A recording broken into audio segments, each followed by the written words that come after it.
wanted to start by talking through the power of social media.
So hopefully that kind of shows where technology is taking us and in fact where marketing's going for businesses. Social media for many is a very complicated and confusing picture. However, it shouldn't be. It genuinely shouldn't be. I'm standing in front of you now with no training whatsoever in social media. Everything I know has been self-taught. Everything I know has been taught through experience.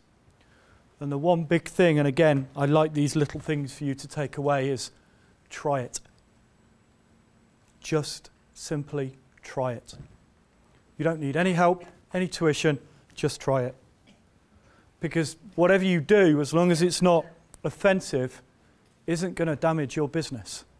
You might spend a bit of time doing it, and you might feel you've wasted your time doing it, but that's all it's going to be. Just try it.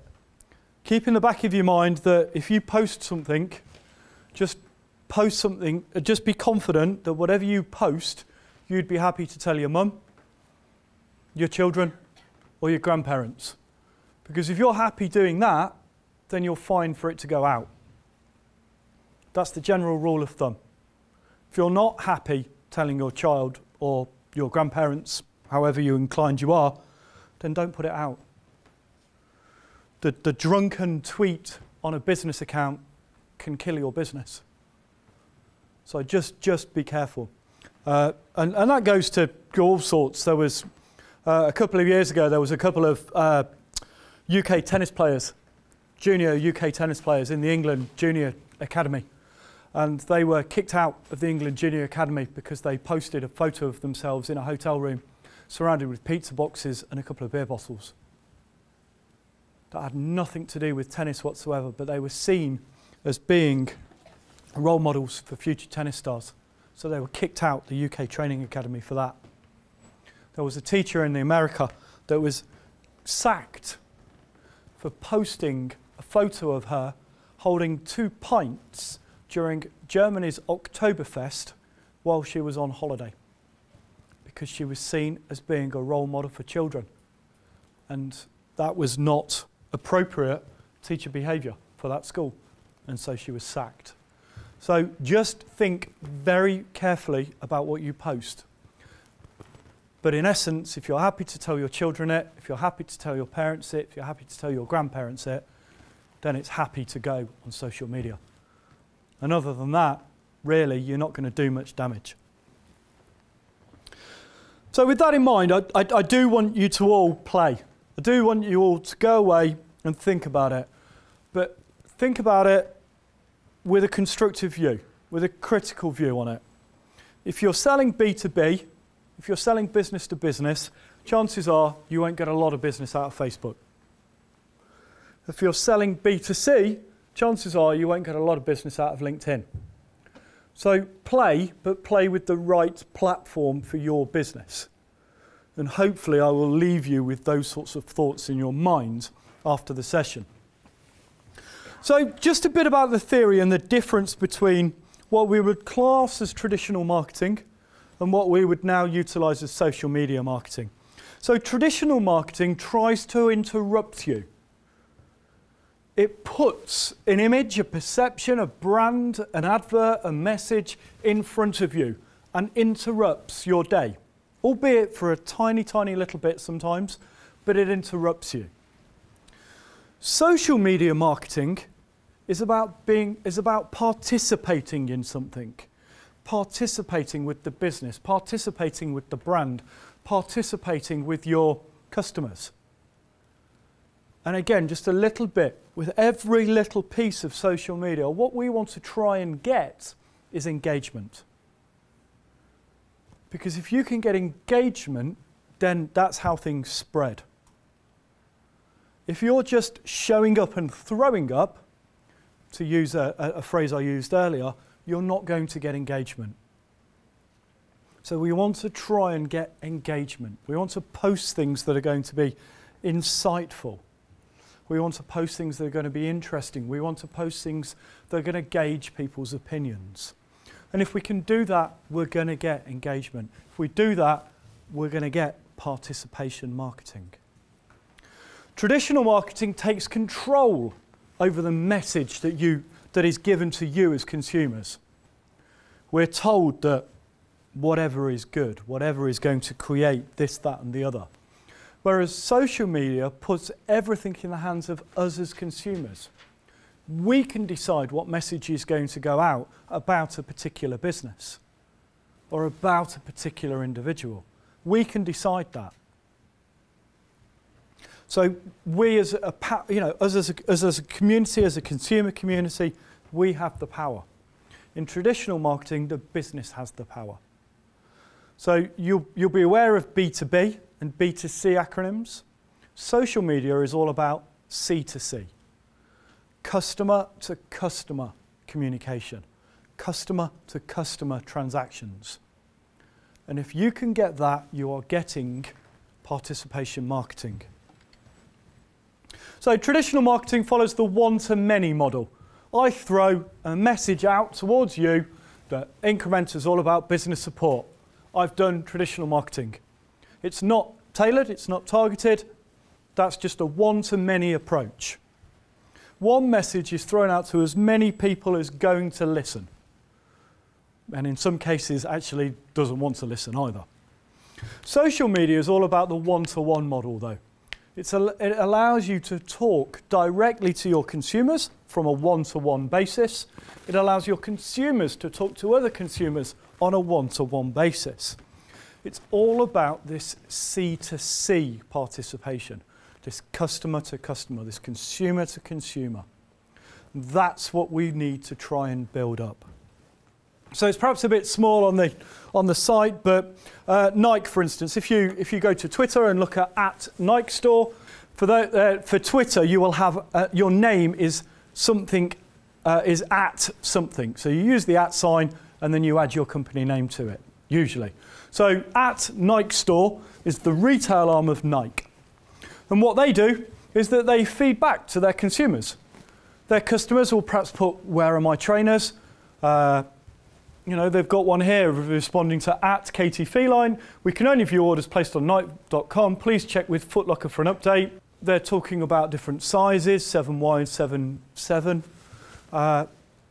So they're communicating directly to their customers. They're providing customer service through social media, through Twitter, and it's instant. The difficulty, though, is that everyone sees it. So you've got to be really careful what messages you put out when you're dealing with customer service on social media, because everyone sees it.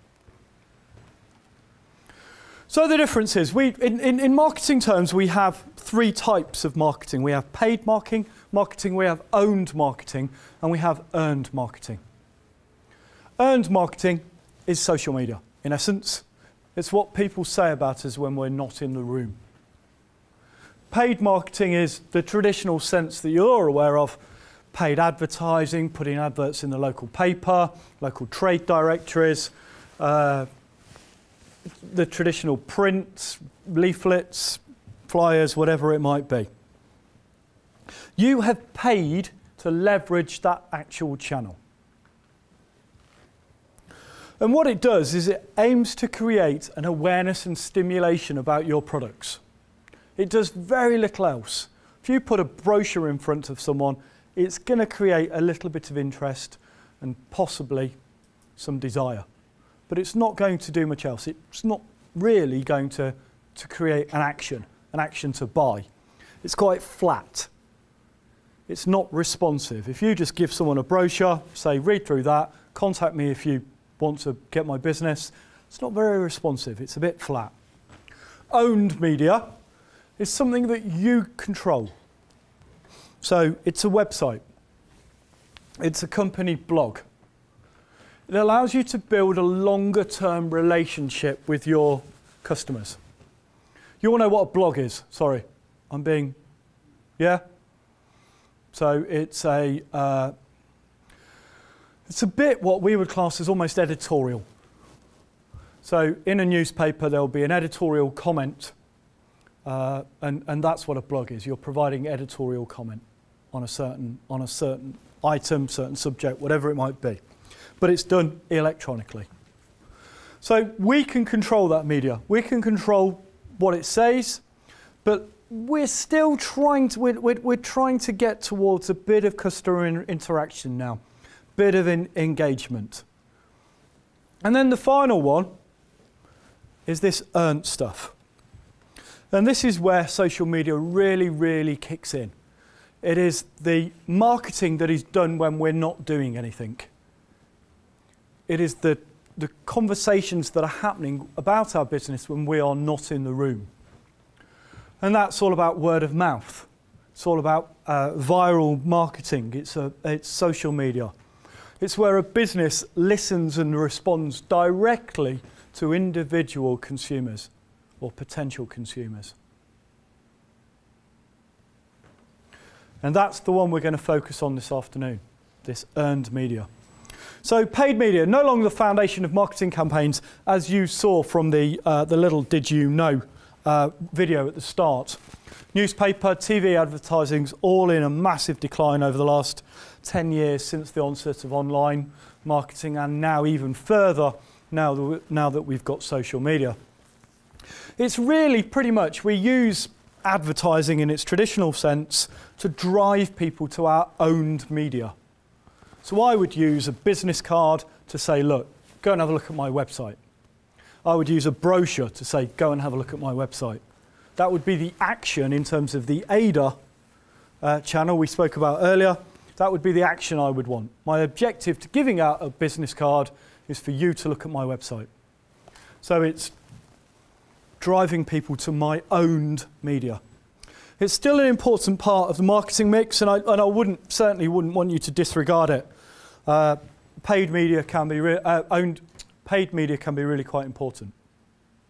It's a really important blend. Just some clever examples that I particularly like. Levi's in New York. A 3D version of their jeans on a billboard. And then McDonald's. The McDonald's one, if you can't quite see it, acts as a sundial. So the shadow is created, and at 6 o'clock the shadow goes over a cup of coffee. 7 o'clock it goes over some McMuffin or whatever it might be. Then it goes forward to the kind of burger when actually you're supposed to be eating burgers after 10 o'clock or whatever it might be. So I quite like that. I think that's really quite innovative in terms of paid marketing. It's quite clever use. We've got owned media, and this is where I was talking about in terms of the website. You've got 50 milliseconds, or the blink of an eye, for people to get an opinion about your website, of which you all did to me earlier, good or bad. But it allows you to take ownership of it. It allows me now to go back and go to my web designer and say, we really need to relook at it because of the feedback I've got. It helps me reduce spend on marketing, believe it or not, because I've got a website out there and all I need to do is give you a business card and point you to my website, as opposed to giving you constantly an expensive brochure. Websites, if they're done correctly, create a really useful tool in order for you personally to keep updating them. And I would suggest that if you do have a website, you retain editorial control over it. So it's built in the correct platform to allow you to allow you to make changes to the website without having to pay fees from a web designer. So typically things like WordPress can be used in those sorts of situations. And if you can use Word, Microsoft Word, you can use WordPress. So I would tend to do that, and that will allow you to be able to update your website as you choose. And I think updating a website is really quite key to search engine optimization, which we're not going to touch on today. But what a website does, what blogs do, it allows you to start reaching out to customers and starting to build a longer term relationship. So you can start having an ongoing conversation, either with blogs or with information you're putting out on your website. Earned media, though, where we really sit. Earned media is the result of brand behavior, but brand behavior in a very specific way. It's technically free, although, as Chris pointed out to me earlier, any time spent on social media is a cost. But it's whether it's a hugely detrimental cost to the business. And as I said, I've got a free day tomorrow, I've got a non-billable day, so I'm going to spend my time working on social media tomorrow to ensure that that can go on when I've got big billable days like today. So earned media is all about listening and responding to both positive and negative comments. And the real stress there is if it's a negative comment, try and pull it off public view as soon as possible. As soon as possible. So thank you for your feedback. Here's my email address. Please contact me directly. Thank you for the feedback. Please direct message me or private message me. Don't have a spat in full public view on social media, because it will kill your business. I've seen it happen. It will kill your business. So one of the best social media marketing campaigns I have seen, and in fact has been developed since social media was around, was the Share a Coke campaign, whereby lots of people were scrawling over supermarkets to try and find the bottle of Coke with their name on it, and then they would go and put photos on Facebook and Twitter of themselves with the bottle on, with their relevant name. And what does that do? Every impression there is a free advert for Coca-Cola. Every impression. And that campaign for Coca-Cola got somewhere in the region of 30 million impressions. And that's just in the UK. Think what it was like worldwide, which it did.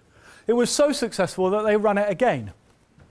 It was so successful that they did a limited campaign with the, is it 7 reindeers? Donna, Blitzen, Rudolph and all that lot, and they did that over Christmas. So it's been a massive success for Coca-Cola.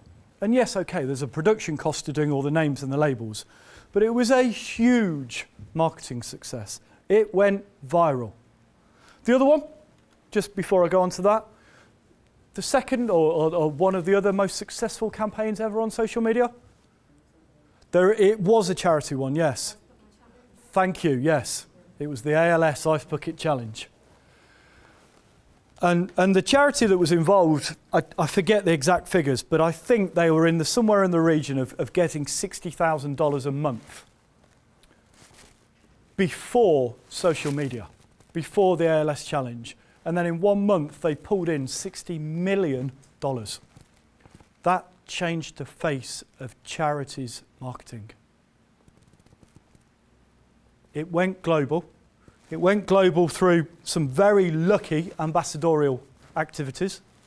So they got some very high-profile people to do it to start with.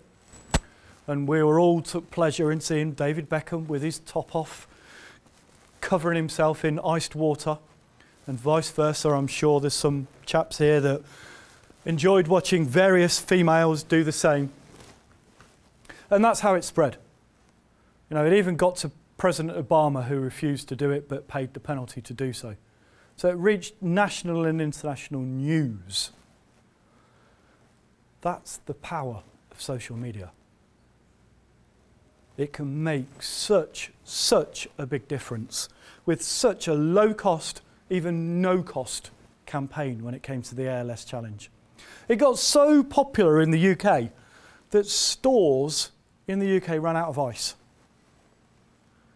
It was crippling ice-making businesses, literally crippling them, because they'd laid off, or they have seasonal staff, and they'd laid off all these staff because they'd done their production run for the summer, but actually only to be wanting, for suppliers desperately to be wanting more ice.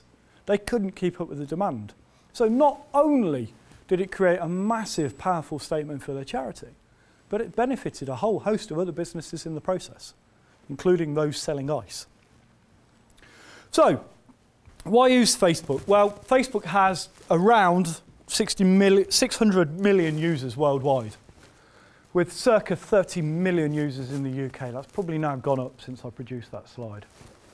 The average user connects to around 80 pages, groups and events, with the average user creating 90 pieces of content a month. How many in this room are on Facebook? Not for a business, but from a personal basis. Okay. So I would say around 90%, which is quite typical. There's 1 or 2 faces I was quite surprised about there that didn't put their hands up. And around 40% of users follow a brand. who follows a brand or a business on Facebook? So yeah, about right. And how many of those that have just put their hand up have bought from Facebook as a result? Bought from that brand as a result? So okay, a little bit lower than expected. So it proves though, it's working. You use it, it works. Why use Twitter as a business? Well, there's about 140 million tweets a day. 140 million tweets a day and about 300 million users worldwide. About 5 million of those are in the UK, although again, that's increasing. 38% of B2B have managed to gain custom from it, and 51% of B2C have gained custom from it. Again, hopefully now you're gauging a picture as to which platforms might be good for your business. Why use LinkedIn? About 100 million users worldwide, but rapidly increasing. 6.5 million in the UK, again, rapidly increasing. Average user, I guess that becomes me. Middle-aged man, degree level, salary 60 plus. And then the average user is about 7.5 minutes a day on LinkedIn. That's certainly not me. I spend a lot more than that. But then I think it is a wonderful business tool for me. So which social networks do small businesses use? And this is very much dependent on your type of business. I would stress that. So on average, 30% of businesses use LinkedIn regularly, which quite surprised me actually. 22% use Facebook, 14% use Twitter, 13% use YouTube. Incidentally, YouTube is the second biggest search engine in the world. Second biggest search engine in the world after Google. Then lower down, Google+, Pinterest, and 11% other, so that would include Instagram, various bits like that.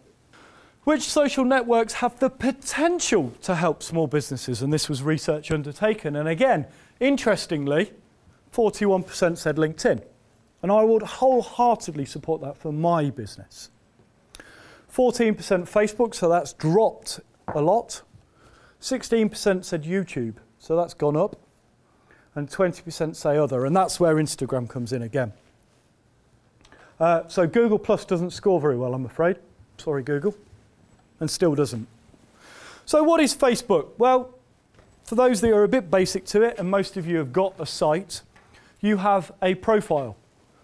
And that is the illustrious leader of Facebook, Mr. Zuckerberg himself, and the subject of a very good film, by the way. You have individual profiles, you have groups, and if you're selling B2C, Facebook groups are a great power to use. So try and find the relevant groups for the products you're selling and start joining them, start posting on them, whatever that might be. They're not easy to market from, but they can be quite powerful. You also have Facebook pages. And this is the B2B aspects of Facebook. So you can create a company page on Facebook. It's fully customizable, it's a public space, and the ability to get your message across as a business. So it allows you to set up, in essence, a business profile. And I quite like these two. These two, one of them was well, they're both clients of mine. One of them was an Enterprise for Corby client, which unfortunately now has gone to the wayside a little bit. The other one are a client of mine and indeed personal friends. And I pick that one in particular, and I challenge you to look at their Facebook page, Mango Acoustic Duo, and look at the way they interact. They use Facebook brilliantly to interact with their clients, to interact with potential consumers. They have built their business up purely on social media. They do nothing else. They are a wedding singers, effectively, but they're booked out for the next 2 years running. They're booked out 2 years in advance, all because of social media. They do no other marketing. So they do really rather well on there. And again, I would get you to have a look at that if you're on Facebook. So Facebook B2C. It allows you to interact with customers. It allows you to publicise products, promote events, get customer feedback. With any of this, with any social media, one great way of getting engagement is to look at it from the new product development process. Some of you are starting out with new products. Some of you are starting out with new services. Some of you have got existing products that you might want to then look at in terms of future products. Anything that you've got in the sphere of new product, get on Facebook, get on Twitter, seek early engagement about it, about the features, the benefits, the colours, the design, whatever it might be, the tastes, the flavours. We've created this new curry. What do you think? It's got this, this and this in it. Being very flippant, I apologise, but it's a bit of an example. So I would use social media in a business sense to look and inform the market research on your new product development. Seek advice, seek opinion. There's a big caveat to that. If there's IP, intellectual property in your idea, please don't publicise it until you've protected it properly. But a lot of you won't be in that situation. So I would use it to get customer information. I would use it to promote events and publicise your products. So B2B, I honestly don't think that Facebook B2B has got much power. Some people would argue with me, but I've never seen much benefit from Facebook from a business-to-business perspective, unless you're dealing with specific communities. It allows you to connect with other businesses, news updates, publicise products, develop relationships, and again, a little bit of customer feedback.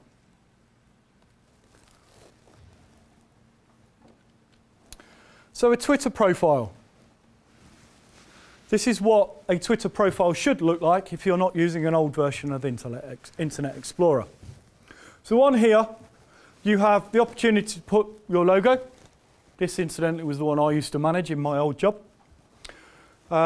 You have your headline, a bit of detail about you. You have your @name, your location, and then you've got the more Twitter bits. So you've got the number of tweets you've put out. And for anyone that doesn't know what a tweet is, it is effectively the old style text message. Again, for those old enough to remember, you'll remember that a text message wouldn't go beyond, what, 160 characters? And then you'd have to pay for a new one. So we were all really desperate not to go beyond 160 characters. Well, in effect, that's Twitter. That's all it is. You're sending text messages via the internet. Just think of it like that, Twitter. So you've got your amount of tweets, you've got your amount of followers. That's people following you. So that's people looking and seeing your tweets. Only people following you will see your tweets. Only. Unless you do other things, which I'll tell you about in a minute. Only your followers will see what you're doing. Will only see your tweets. The people you're following, you will get their tweets on your feed. And your feed is this. So, to give you a bit of a live demonstration, which I think it's easier. So this is my feed. So you are seeing now the people that I follow. So I follow BBC Business. I follow Business Tips Hub. I follow Startup Donut, which incidentally, if you're on Twitter, follow. Please, please, please follow, because they've got some great articles on there. Great business startup articles and established business hints and tips. Absolutely brilliant one to follow. You'll get a little bit of a guidance of my political affiliation. So I apologise for that. But this, in essence, are the people that I am following. You'll see this is what's known as my feed. So these people are posting and they're coming up on my feed. Yeah? What you will see, and I actually like this because it's quite a nice live case, is that the trick to Twitter, and the big thing that people ask me is, how do we get more followers? Well, you can do it 2 ways. Well, 3 ways. One, you can do it utilising offline media. So you can have your Twitter logo, your Twitter name on all of your offline marketing. So it's on your brochure, it's on your business card, whatever. And people will join you on that basis. You can pay for followers, believe it or not. There are companies that will charge you to have lots of followers. I think that's a complete and utter waste of time and money. Or you can utilise hashtags. Now, a hashtag, for those of you who aren't aware, is a theme. People will follow particular hashtags. So for me, the most relevant hashtag for me is hashtag small business. Now, what that does is it puts my tweet in front of everyone that follows the hashtag small business. So you'll see on here, the Guardian Small Business have posted some really rather good news for us all. In the budget, the corporation tax is going to be cut to 19%, so a 1% reduction in 2017, and a further 1% to 18% in 2020. Good news, thank you, Mr. Osborne. But they've put that and they've attached that to the hashtag budget 2015. So that means if I look at that hashtag budget 2015, I can see every post that has been posted with the hashtag budget 2015. I'm not just seeing my followers' posts. Sorry, the people that I'm following, their posts. Yeah? You get it? So if we bring up some of my tweets, you will see, say there, one of my tweets is, why hire a consultant? That was a blog post I put on LinkedIn with the hashtag of small business. So everyone following that hashtag small business will see that tweet. So for you guys, if you're using Twitter and want to boost your followers, start using relevant hashtags for the business you've got. On LinkedIn, and I'll go through as a live demonstration, you can do a small update, a bit like a tweet, or you can do what's known as a long tail post, otherwise known as a blog, which is something on there that, again, all your people can see and more. Where were we? Twitter. So you can see in the main, I'm using hashtags. There's another one there. Hashtag entrepreneur, hashtag competition, hashtag kickstart Midlands, hashtag spread the word. So find the relevant hashtags and write them in to your tweets. Anything, any hashtag. Yep. There will be popular ones. And actually, if we go to write a tweet, well, they usually auto-populate. But I guess, because this is an old version, it won't. But it normally auto-populates the popular hashtags. So if you go to Twitter and look it on your computer or look on your phone, it will give you the most used hashtags. But under, so if you type that into a newer version of Twitter, what you would get is hashtag business, and as you start to type, it will give you all the popular iterations of hashtag business, and you can choose one. So I would do that rather than formulate your own, because they're more likely to have others following you. So the @ sign, which is now known as notifications. Notifications tab allows you to see when anyone has mentioned you, retweeted you, or mentioned your Twitter name. So as you'll say here, very kind of you, Masala Cuisine, enjoying social media course at Northampton Uni. Thanks, Stuart, @ hashtag my Twitter name. So that comes up now as a notification to me. There are notifications that people follow you, and there are notifications when people retweet you and favourite your tweets. Favourite is a bit like a like on Facebook. Does that give you a brief overview and some hints and tips on Twitter? Yep. Right. LinkedIn then. So LinkedIn works in a similar way to Twitter. You can share an update, and that's just a brief post. So I'm trying to find one. There. Emma Green has provided, that is classed as an update. So you can put anything on there as an update, but it's got to be relevant. So this is my feed. I will see what other people are doing that I am connected with. Not that I'm following, I am connected with. There is also the opportunity to do what's known as a long tail post. So you will see here, I've got published articles. These are the published articles that I have personally wrote, that anyone can see. Now, to me, the power of LinkedIn, specifically if you're working in a service business, is to share what's known as thought leadership.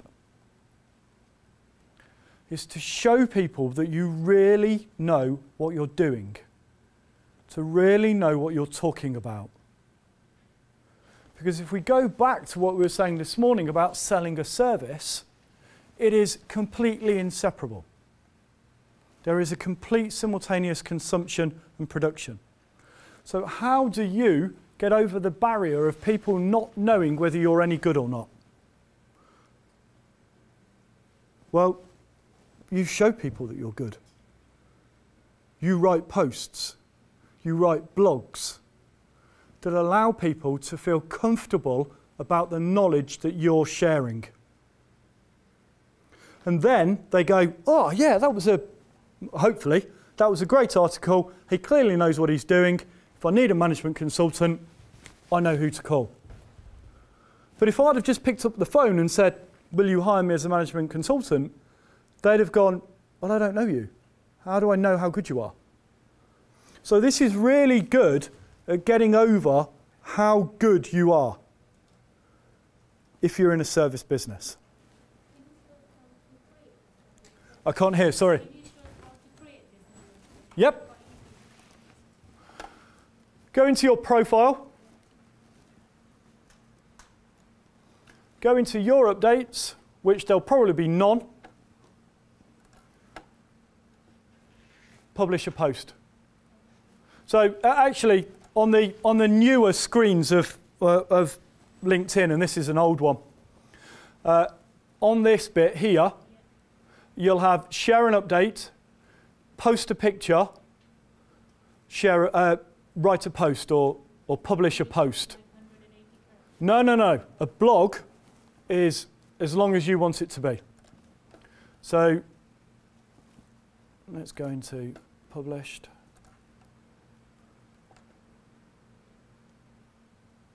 So that's what you get.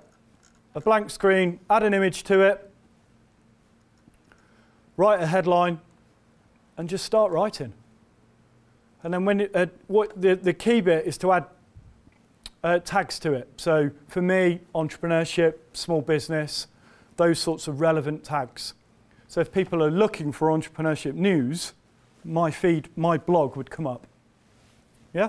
But other than that, it's really simple to do. Can you cut and paste a Word document into that? Yes. You don't actually have to write it on. No. And actually, my strategy for this is again, going back to what you were saying, Chris, about time, but I will sit of an evening and write blog posts, and I'll save them into Word, and then I'll put them out on a drip feed basis. So I'm utilising downtime in order to create things like this. Are you paying for the images No, pick them up from the internet. There's a lot of free photo sharing sites out there. A lot of, in fact, Getty Images, one of the most famous photographic sites. There's a lot of free to use images out there. And that's it. So on here, you'll have the opportunity to look at your connections. So your connections are the people that you're connected with. You can see them, they can see you. You have a profile, which you can fully edit. So name, position, location, company, aspects. Then you've got your experience that you put in.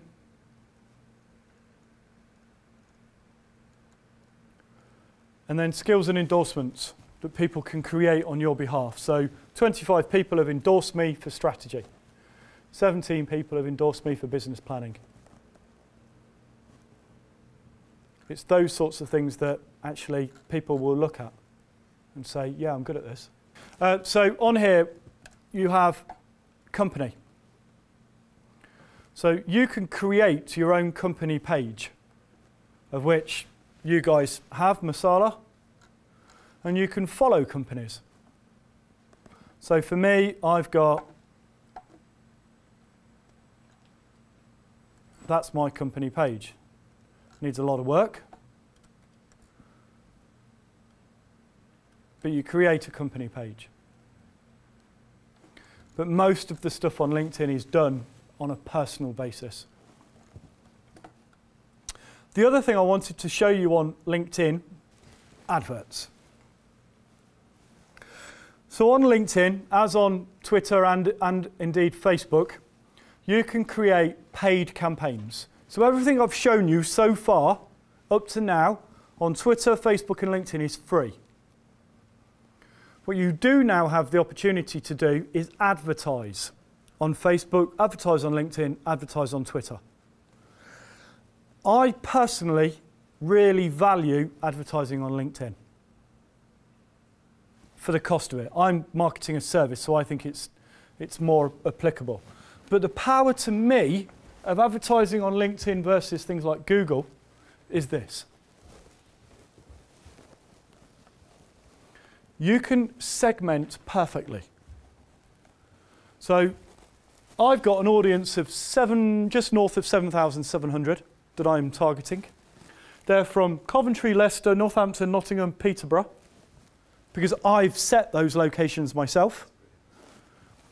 Then I've segmented it by company size, 1 to 10 employees, or 11 to 50 employees, or owner-directors, like many of you. And then I've gone to title. So in larger organisations, I don't want the admin manager. I want the managing director, the owner, the business owner, general manager, founder or partner.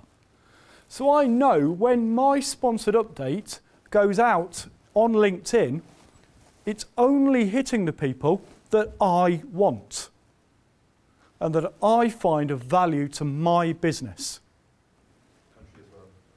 Yeah, you can do it by country. You can set your budget so it doesn't go on indefinitely, it doesn't cost you a fortune. As you can see, my budget is not a lot, £50. That campaign started yesterday for me. And I've already had 222 impressions. So 222 people have seen the sponsored update that I've put on. Is it pay-per-click or per impression? Both. You can choose. So for me, I've done pay-per-click. But you do it by 1,000 impressions. You can pay by 1,000 impressions as well. Pay-per-click. By far. So this is on what's known as a sponsored update. So a sponsored update looks like that. So you get a very brief bit of text to put in. You put the link that you want to send it to, and it automatically populates the rest. So there's no design fees required. You don't need to get a graphic designer to do it for you. It's just simple. It pulls everything from the web page you link it to. So I think that's quite powerful.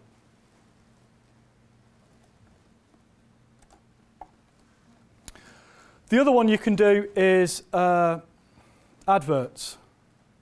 Here, on the right-hand side, it gives you ads that you might be interested in.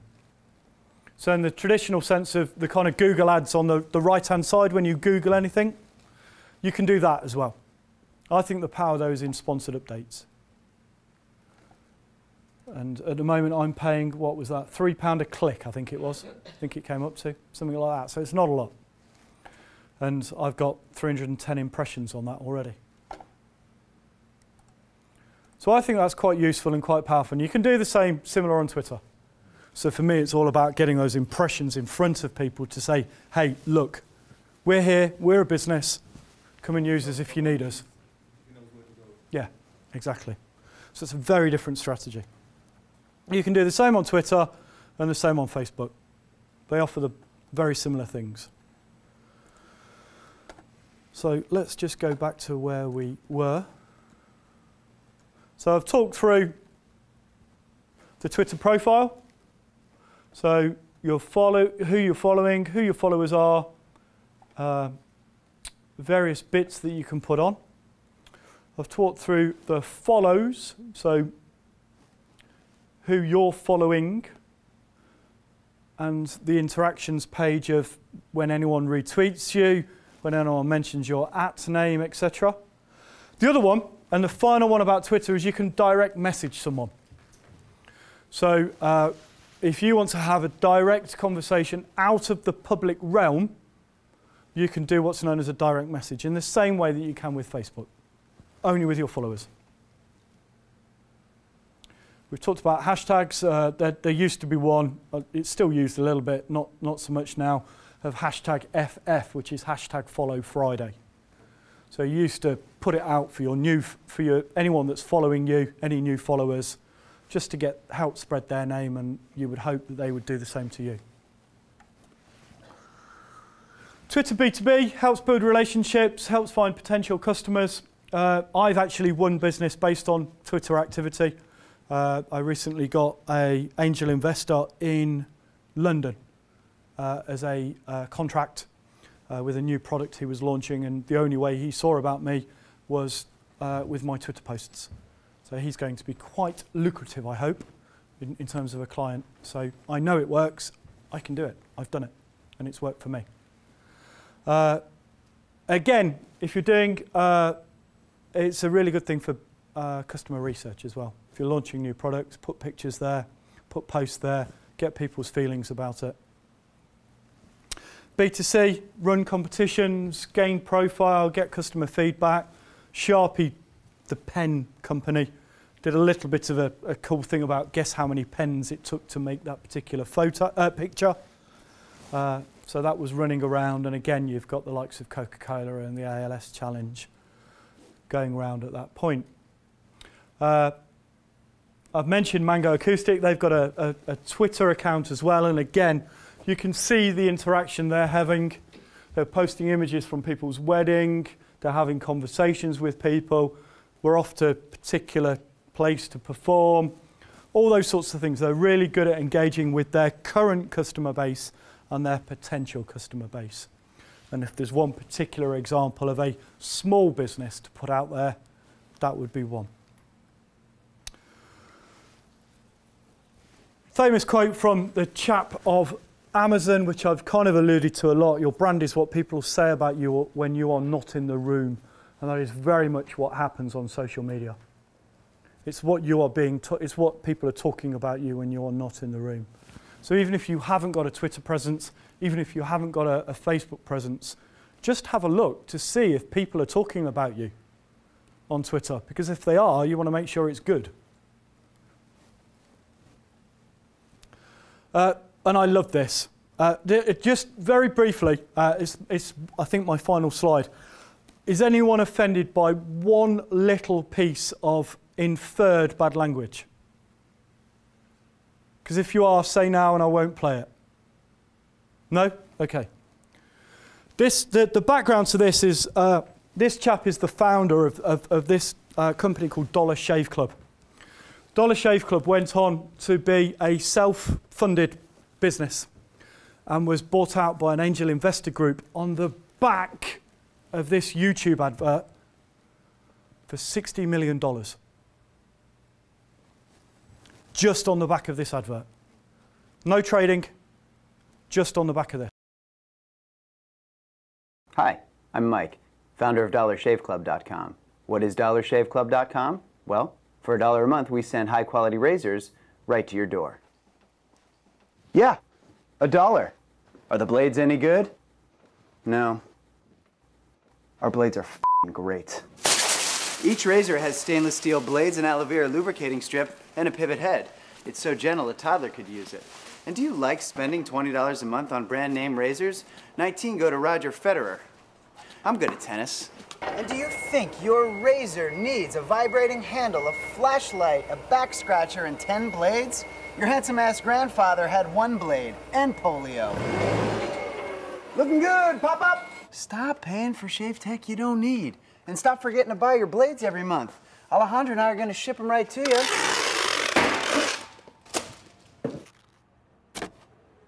We're not just selling razors, we're also making new jobs. Alejandro, what were you doing last month? Not working. What are you doing now? Working. I'm no Vanderbilt, but this train makes hay. So stop forgetting to buy your blades every month and start deciding where you're going to stack all those dollar bills I'm saving you. We are DollarShaveClub.com, and the party is on. I know karate, I know jiu-jitsu, I drive like a gangster when I'm coming to see you, see you, see you, see you. That is a genuine advert for a genuine New Start company. As a result of that, and that was his employees, there was no actors, nothing else. The person in a teddy bear suit or whatever it was one of his employees.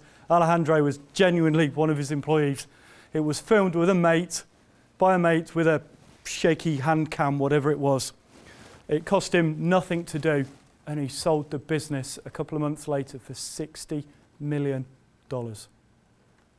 All because of a YouTube video. That is the power of social media. Utilize it, please.